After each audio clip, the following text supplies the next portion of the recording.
Hey guys, welcome back to Acres and Acreage. Today we're going to talk about specific opportunities in rural vacant land and why that appeals to investors, why that appeals to end buyers, and just so many different ways why rural land is valuable.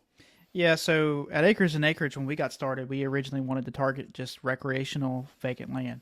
And there's not much recreational land in high, uh, big areas, big Yeah, metropolitan statistical areas.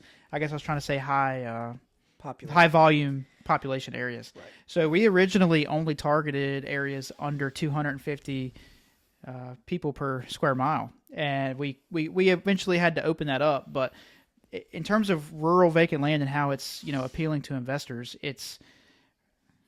there's just all kinds of possibilities. It's affordable. Vacant land, specifically, we'll talk about our area that we're in right now. We're in the metropolitan statistical area of Roanoke, and we have And that's in Virginia. that's in Virginia, so it's Southwest Virginia. We have counties like Craig County, Franklin County, Montgomery County, Botetourt County, Bedford County that are all around our area. And about all of those counties, except for one, are going to be significantly cheaper than it would be to buy in Roanoke County specifically or Roanoke City. Right. And you're going to have more acreage options. So I know when we're talking to people that are looking for land, a lot of them want land out away from everything. They want the typical 5 acres, 10 acres, or they want the bigger recreational tract, a hunting tract. Right. And you're just not going to get that in a non-rural area, a bigger MSA area. So, and the land is also affordable. There's going to be those one-off counties, like I mentioned, that are going to be expensive, but the Craig counties, you're going to get, the bigger acreage ranges. You can get down to 2,000 an acre, and that's really cheap for land nowadays. Yeah, so affordability is one, flexibility. Raw land lets you, within reason, do what you want with it. It's not as big of a deal now as it was in the past couple of years, but finding a house was almost impossible if you were looking to move anytime in the last few years. That's coming down just a little bit, but there's still some pretty big competition on finding a house. So a lot of people are moving to building, and you can't build a house unless you have a lot to build on. So, and like Ty said, a lot of people are now with remote work and just the differences in our society and how things have changed since COVID. A lot of people, they don't want to be near people anymore. They want to be out in the country away from everything. And as long as they have internet and can work from home, they're good with that. They like to be able to get out and ride a four-wheeler on their 4, 5, 10 acres, whatever, and have fun. So rural vacant land, that's kind of what we target. For the most part, I would say, there's differences in rural vacant land, so you can still get some subdivisions out in these areas, in these smaller populated areas. You can get recreational land, like Ty said, but you have to. We've talked about this before. You have to know your market and target the land in that market that you think you can buy and that you can bring value to the market with. Yeah, so this is one of our considerations, but it goes well with why is it valuable. So rural vacant land, a lot of the rural localities tend to have less strict zoning ordinances, and sometimes they're just completely no zoning, or they would call it unclassified, Right. which typically means you can do about whatever you want to with the land. So that allows a lot of flexibility. I mean, I know if you buy a piece of property here in Roanoke City, you're limited to the amount of beehives you could have, or the amount of chickens you can have, or the amount of dogs you can have. So there's less. A lot of those rural localities are going to have less of those restrictions, which is going to be more. People are going to like that, especially if they're wanting that stereotypical 5 acres to go or 10 acres to just be off grid kind of. So something that the land market that you should know is that vacant land doesn't tend to appreciate the same as homes. So usually a land market will be price wise more stable with its pricing. It might take longer for it to sell, but the actual price is going to tend to be, especially in a rural market, about the same. So what I'm saying by that is let's just use Craig County for example.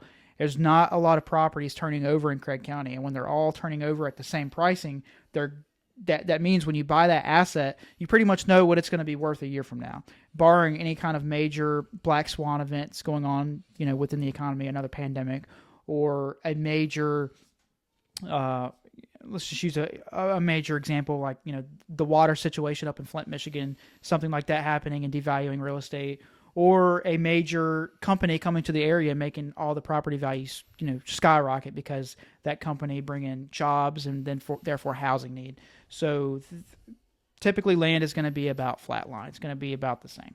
Yeah. So, yeah, I mean, we recently got an Amazon, and Ty can tell you he tried to buy a house last year, and I mean, it was tough for him to get one under contract before somebody else did. So land is not going to be that competitive, but you also typically have less parcels of land on the market than you do houses. So it just goes back to all those factors that Ty was bringing up. Most of the time your land's it'll rise in value over time, but year over year, you're not going to get a lot of a huge jump in value without some of those factors, or a decrease in value without some of those factors. Yep. Also, we didn't have this, we didn't have this ready to mention, but it just made me think of this. Certain rural areas, it's got to be under a certain classification, population density wise. There are different loan options. I believe it falls under either for a VA package for veterans or the USDA loans. It might be both, but you can do low to no down payment options for those for properties that would fall within that rural classification. So if that's going to be something that's applicable to you, and you're going to need those conventional financing options, then look up loan packages for rural areas, because there is some different packages that are available to you versus just buying a house in the middle of a populated area. So that moves us into some other considerations.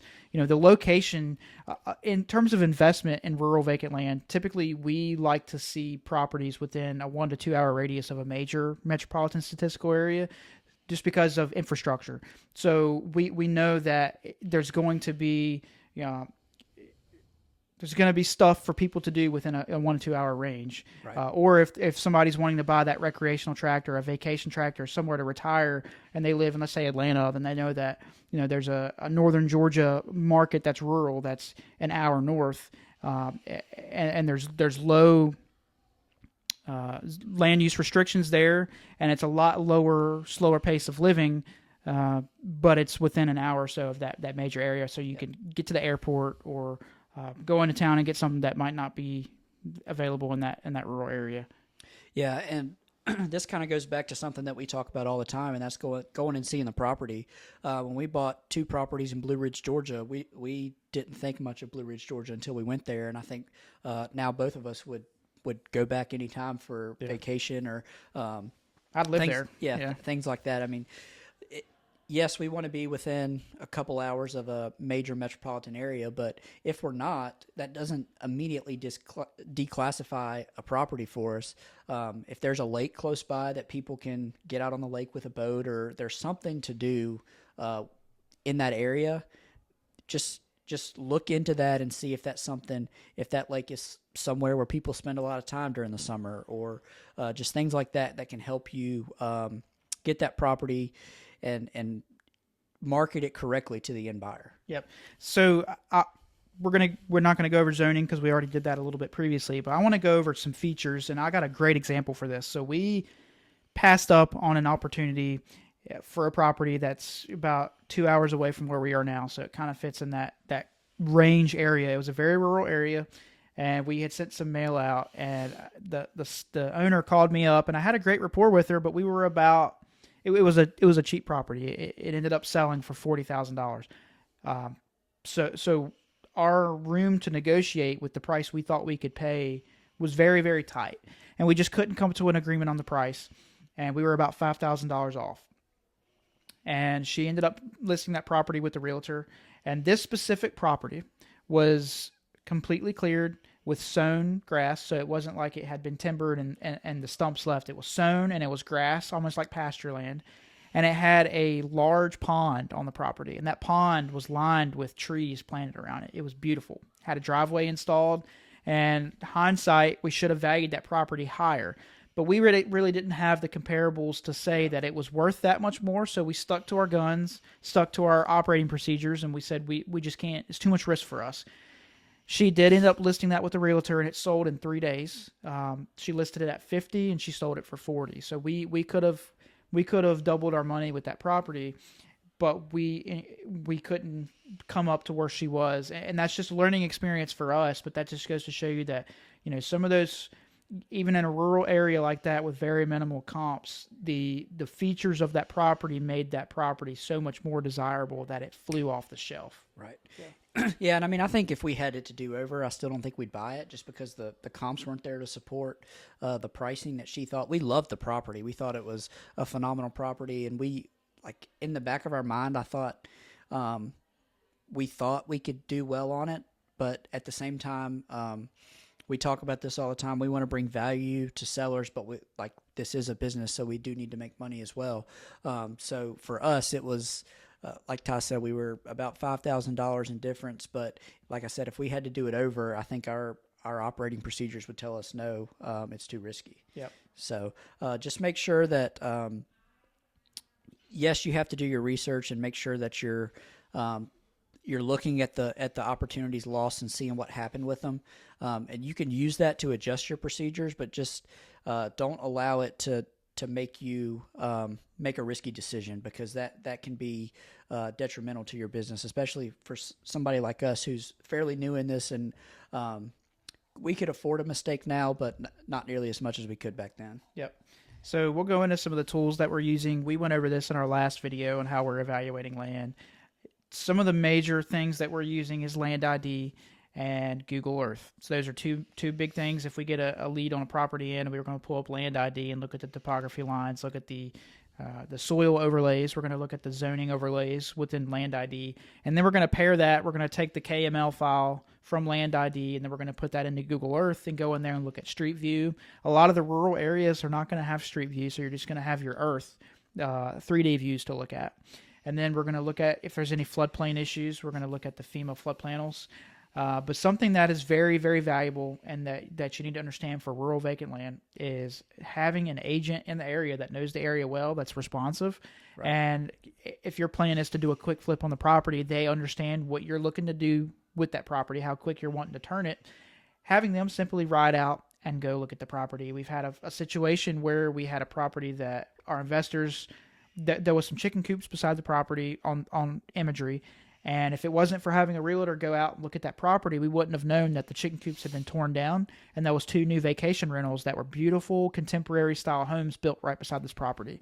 So our eyes just lit up. We just knew that was a deal at that point. So having those connections with somebody that's on, it doesn't have to be just an agent, just boots on the ground. Yep. To go look at that property and give you a good feel of, because you might have your data say that, yeah, this is a good area to operate as a land flipper, but that agent might tell you, buddy, this land is sitting on the market a year. You ain't ever going to sell it. And that might be enough.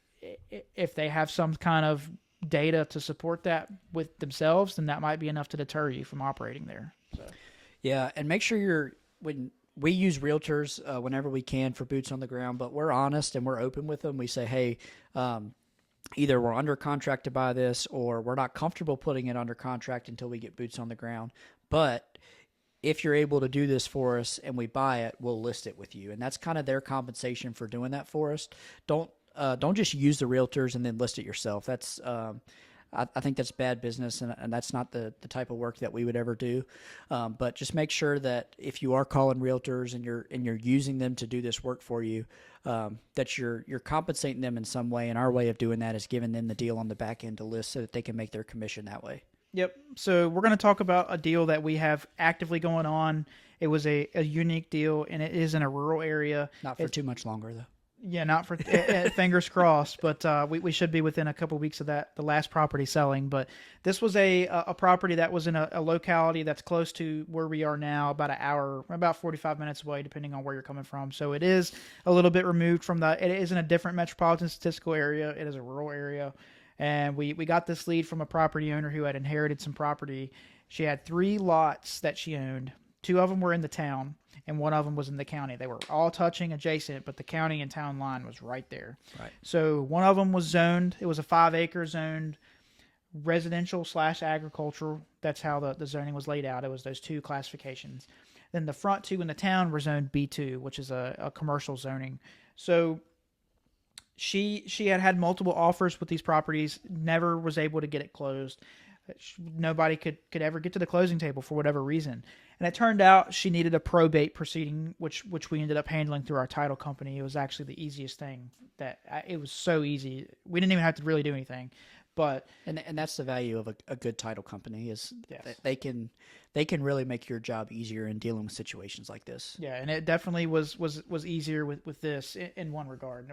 We had some issues on the back end, but that's not really about what this is about. But so it's 3 properties, and we underwrote the deal. We didn't know how to underwrite the commercial properties. We didn't know how to value them. There was no comps whatsoever. So we really told the seller. We sat down with her. We actually drove to her house. And sat down with her and said, look, this is how we're valuing. This is how we think we can make our money. We do have to make some money, but it's just based off the residential lot. And the lot beside it was also a roughly 5-acre tract that a builder was building a custom build on. And, we knew what they had paid for that lot, and so we knew what we could pay for the residential lot. And then we were sitting in the back of our minds thinking, what could we do with these commercial lots? So we had a myriad of things that went through our heads, self-storage, industrial storage, tiny homes for like a little community kind of thing. And we even thought about splitting up the residential lot, but the county shot us down for zoning requirements.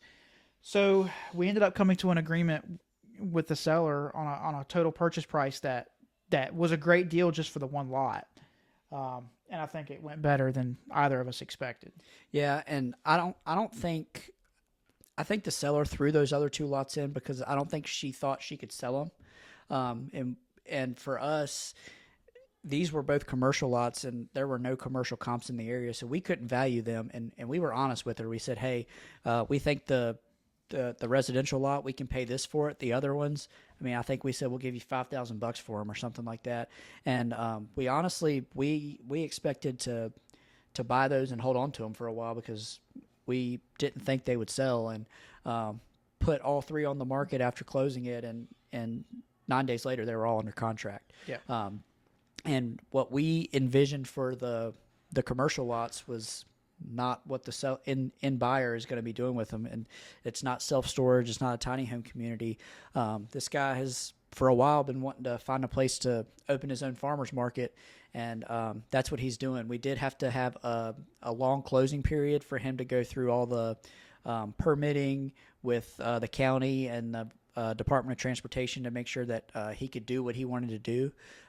But all that, I think, has been cleared, and we're set to close here in a couple weeks. Yep, absolutely. I rode by there yesterday, and he was already clearing some trees. That was part of our agreement, and the last addendum we signed was he could go ahead and start clearing some trees, and it looks like he's doing so. So just the data would not have said that we would have went under contract in 9 days. There was no comp supporting that. The days on market was it was pretty quick, but it was not 9 days. That's just astronomically fast for pieces of land and commercial land at that. So this just goes to show you, as a rural market, there was a buyer out there for these pieces of properties. There's 2 different buyers for the 3 lots, and there was a demand for these lots. So we found this market based off our normal criteria. We knew that there was high sell-through rates there. There was land that was moving, but we could never have imagined that it moved as quick as it did. So don't discredit rural land. It's very valuable in its own regards.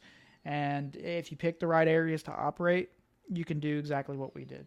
So For sure. You got anything else? I don't have anything else. I think that wraps it up. Well, that's it for today, guys. Make sure to like and subscribe. And if you have any questions on what we're talking about, or if you have any ideas for topics that you want us to talk about, make sure you put those down below in the comments. We'll catch you next time.